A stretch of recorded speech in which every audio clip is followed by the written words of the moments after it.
नमस्कार दोस्तों, Gautam Buddha coaching centre आप सभी लोगों का स्वागत है। सुप्रभात। कैसे है मेरे प्यारे बच्चों?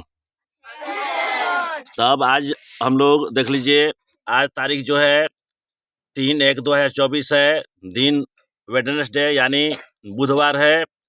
और आज हम लोग माता सावित्रीबाई फुले के जयंती के बारे में पढ़ेंगे। आज माता सावित्रीबाई फुले की जयंती है ना। और आप लोगों के मन में सवाल उठ रहा होगा कि सावित्रीबाई फुले कौन थी, तो देख लीजिए। प्रथम में है कि भारत की प्रथम महिला शिक्षिका एवं समाज सुधारक थी। सबसे बड़ी देन यही है कि भारत की प्रथम महिला एवं समाज सुधारक थी। और देख लीजिए उनका जन्म स्थान क्या है। जन्म स्थान 3 जनवरी 1831 को इनका जन्म हुआ था। ठीक है, समझ आ रहा है आपको? हाँ, 3 जनवरी 1831 को इनका जन्म हुआ था। देख लीजिए माता का नाम लक्ष्मीबाई और पिता का नाम खंडोजी नेवसे पाटिल था। और जन्म स्थान सतारा जिले के नाय गांव महाराष्ट्र में हुआ था। ठीक है, हारा समझ में आप लोगों ना? हाँ, जन्म स्थान 3 जनवरी 1831, माता का नाम लक्ष्मीबाई और पिता का नाम खंडोजी नेवसे पाटिल था। आ रहा समझ में ना? चलिए स्थान देख लीजिए, सतारा जिला के नाय गांव में महाराष्ट्र में हुआ था। कहाँ पर है? महाराष्ट्र में। कहाँ पर है? महाराष्ट्र में। देख लीजिए उनका विवाह जो है इनके साथ हुआ था। तो ये देखते हैं, ज्योतिराव फुले के साथ 1840 में 9 वर्ष की उम्र में। कितने वर्ष की उम्र में? 9 वर्ष की उम्र में। कितने कब हुआ था? 1840 किनके साथ हुआ था? ज्योतिराव फुले के साथ। समझ में आया? चलिए देखिए, जैसे सबका गुरु होते हैं पढ़ने लिखने के लिए, तो शादी से पहले ये पढ़ी लिखी नहीं थी। समझ आए ना आप लोगों? अनपढ़ थी, लेकिन शादी हुआ 9 वर्ष की उम्र में। देख लीजिए आजकल के बच्चे 9 वर्ष के कितने होंगे? आप लोग जैसे होंगे जो 9 वर्ष की उम्र के बच्चे जो है मुश्किल से तीसरा चौथा क्लास में पढ़ते होंगे। उस तरह की उम्र में इनका शादी हुआ। आ रहा समझ आपको ना? तो देख लीजिए, तो पढ़ी लिखी नहीं थी।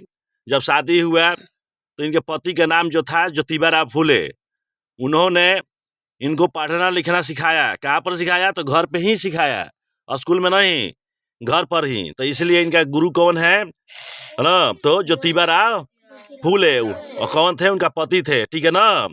हाँ, उन्होंने पढ़ना लिखना सिखाया। अब देख लीजिए, चूंकि उस समय लड़कियों को पढ़ने का अधिकार नहीं था, लड़कियों की शिक्षा पर पाबंदी था, और इसलिए उन्होंने पढ़ लिख कर क्या किया? लड़कियों को और स्त्री समाज को पढ़ाने का और ऊपर उठाने का जिम्मा लिया।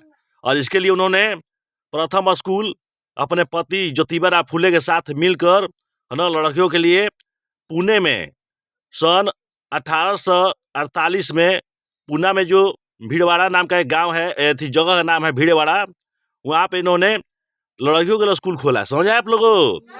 1840 में प्रथम स्कूल। इसके पहले लड़कियां अपना पढ़ती थी न लिखती थी, उन लोग सिर्फ घर का चौका बर्तन ही करना था, और उनका स्थिति बहुत खराब था। और तो इसी के चलते, इसी सब को देखते हुए उन्होंने लड़कियों के पढ़ाई पर विशेष है ना ध्यान दिया। आगे देखिए, उन्होंने फिर विरोध क्या किया? समाज में पहले रूढ़िवादी परंपरा चल रही थी, उसका विरोध इन्होंने खुलकर किया। कैसी रूढ़िवादी परंपरा थी? सुनिए, समझ आ रहा है ना आप लोगों? तो रूढ़िवादी परंपरा में ज्यादा सती प्रथा, बाल विवाह, इस तरह का छुआछूत, ये सब पूरा चरम सीमा पहुंचा हुआ था। तो इसका उन्होंने जबरदस्त विरोध किया। हारा समझे बच्चों? तो आए देखिए, निधन है उनका। निधन कब हुआ? तो प्लेग के कारण, है ना? प्लेग के कारण। कैसे मर गई? तो प्लेग के कारण 1896 में 66 वर्ष की उम्र में। देख लीजिए कितने वर्ष की उम्र में? 66 वर्ष की उम्र में उनका निधन हो गया।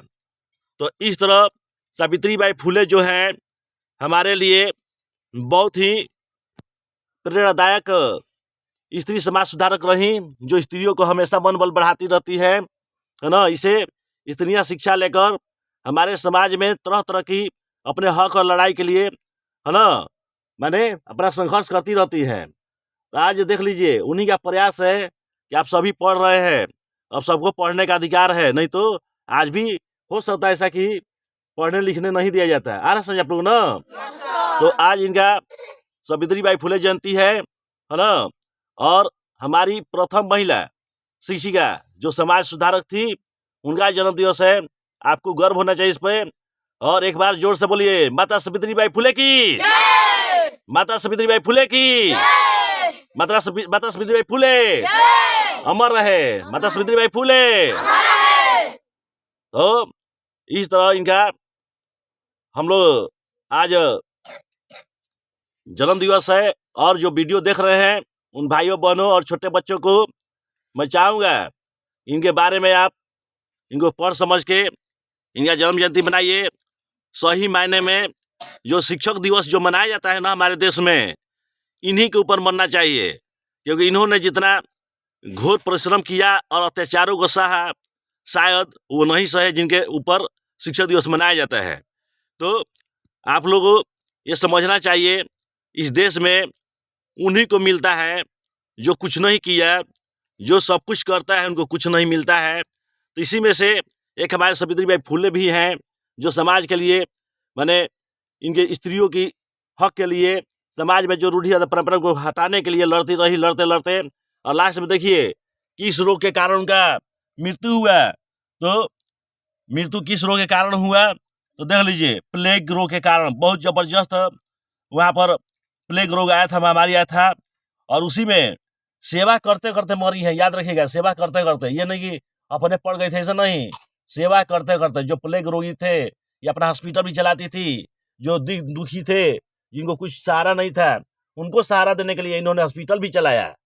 आज समझे आप लोगों, हॉस्पिटल भी चलाया इन्होंने, और उसी हॉस्पिटल में इनका मैंने सेवा करते करते इनका मृत्यु प्राप्त हुआ है। तो इस तरह की नारी को हमें हमेशा नमन करना चाहिए। और इसी के साथ बोलिए, जय बिहार, जय भारत, जय विश्व जननी। वीडियो को लाइक और सब्सक्राइब जरूर कीजिएगा मेरे दोस्तों, भाई और बहनों।